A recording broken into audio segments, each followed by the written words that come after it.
네, 주안의 만나 10월 13일 수요일 묵상을 함께 나오도록 하겠습니다. 오늘 말씀은 출애굽기 30장 17절에서 38절 말씀으로요. 거룩한 관유의 삶이라고 하는 제목으로 함께 묵상을 나오도록 하겠습니다. 얼마 전 모임이 있어서 제법 큰 카페에 간 적이 있었습니다. 그 카페에 들어가자마자 갑자기 막 기분이 막 좋아지고 상승이 되고 여기에 자주 와야겠다라고 하는 마음이 막 들더라고요. 마음의 정리가 필요하고 삶의 활력이 필요할 때 여기 오는 것이 도움이 되겠다라고 하는 생각을 한 적이 있었는데요. 그 이유가 무엇이었을까요? 그것은 그 안에서 도는 향기 때문이었습니다. 어떤 향이었는지는 모르겠지만 사람들의 마음에, 제 마음에 어떤 힘을 주는 그러한 신선한 향기가 돌고 있는 거예요. 종업원들에게 물어볼까 여러 차례 고심을 했지만 다음 기회에 그렇게 하기로 하였습니다. 향기라고 하는 것은 사람의 마음을 좌지우지하기 때문에 그 자체의 존재감이 참 대단한 것이죠. 그래서 동양에서는 향을 참 귀하게 여겼습니다. 오늘 본문 말씀에 하나님께서는 거룩한 관유를 만들 것을 명령을 하세요. 향입니다. 향유예요, 향유. 그 관유에 들어가는 재료들은 액체 몰약 500세겔, 육개 250세겔, 창포 250세겔, 계피 500세겔이 들어가게 되고 거기에 감람유가 부어지면서 거룩한 향유가 만들어집니다. 여기에 들어간 재료들이 있는데요. 자, 우리는 그 재료들을 예수 그리스도의 사역에서 그 의미들을 찾을 수가 있습니다. 자, 먼저 몰약은 예수 그리스도의 죽음을 의미합니다. 자, 몰약은 나무가 잘렸을 때에 그 부분을 치료하기 위해 나오는 나무의 액체로 만들어요. 즉 예수님께서 죽으심으로 우리의 모든 죄와 허물의 문제를 고치시는 것을 의미하는 것이 이 몰약입니다. 자, 두 번째는 육개입니다. 자, 이 향료는 독특한 향을 가지고 있으면서 심장을 자극하는 데 사용이 되었다라고 합니다. 죄로 인하여서 무기력하여졌던 나의 삶이 예수 그리스도의 죽음으로 인하여 그 심장의 자극을 받고 다시 활력과 생명력이 있는 그러한 삶으로 우리가 살아가게 되는 것이죠. 세 번째는 창포입니다. 여기서 창포는 갈대예요. 갈대. 갈대는 원래 늪 안에서 시작하여서 자라게 되죠. 하지만 결국 늪 밖으로 뻗쳐나와서 하늘을 향하여 자라는 식물입니다. 그래서 갈대, 즉 이 창포는 그리스도의 부활을 의미합니다. 네 번째는 계피입니다. 계피 역시 그리스도의 부활을 상징합니다. 예로부터 계피는 해충들이나 뱀과 같은 것들이 다가오지 못하게 하는 역할로 사용이 되었다고 합니다. 그런 것처럼 예수 그리스도의 부활의 소망은 견고하여서 마귀의 공격으로부터 흔들리지 않는 내 영혼에 닻이 되는 것이에요. 부활의 믿음이 있는 사람들은 마귀의 유혹 앞에 굳건하게 설 수가 있는 것입니다. 마지막으로 여기에 감람유가 부어집니다. 우리가 잘 알다시피 감람유는 성령의 임재를 의미합니다.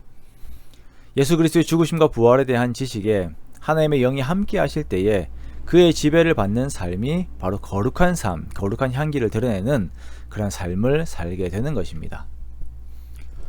고린도후서 2장 15절 말씀에서 우리들이 그리스도의 향기다라고 말씀을 하십니다. 자, 이에 대한 영어의 표현은 아로마입니다. 제가 서두에 말씀을 드렸던 카페에서 사람의 마음을 사로잡은 그러한 향기를 의미하는 것입니다. 그리고 성경은 우리들이 예수 그리스도의 향기다라고 이렇게 말씀을 하세요. 그렇다면 우리는 어떤 성격으로 사람들의 마음을 사로잡을 수가 있습니까? 어떤 향기로 다른 사람들에게 매력을 전달할 수가 있습니까? 바로 예수 그리스도의 죽으심과 부활을 믿는 믿음과 소망 안에서 비롯된 사랑이 성령 안에서 잘 융합되어 그것을 추구함으로 죄와 반대되는 거룩을 계속 유지할 때에 그것이 사람들의 마음을 흔드는 매력적인 향기가 되는 것입니다.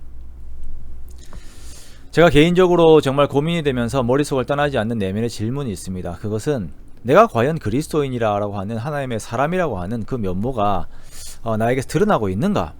직접적이든 간접적이든 이러한 삶의 요소들이 그것이 말이 되었든 하나의 제스처가 되었든 그것이 다른 사람들에게 하나님을 기억하게 하는 혹은 하나님에 대한 관심을 가지게 하는 매력적인 자극제로 사용이 되고 있는가라고 하는 고민이 머릿속에 계속 머물고 있어요. 어떤 때는 너무나도 이것이 괴로울 정도로 저에게 질문이 던져집니다. 그런데 오늘 말씀에 따르면 이 모든 것이 나를 위한 예수 그리스도의 구속 사역 안에서 성령님의 충만한 임재 안에서의 함께 하심이 있을 때에 그때 내가 통로가 되어 예수님이 전달이 되는 것입니다. 그것이 나뿐 아니라 내게 속한 모든 물건들, 모든 삶의 요소들에서 그대로 드러나는 것입니다. 그러기에 우리는 나 자신뿐 아니라 나의 모든 삶에서 오직 예수 그리스도의 향기가 드러나게 하기 위하여 죄를 멀리한 거룩을 더욱더 추구하는 삶을 살아야 합니다. 그러한 관유의 향기가 계속 나에게 머물게 해야 하는 것입니다.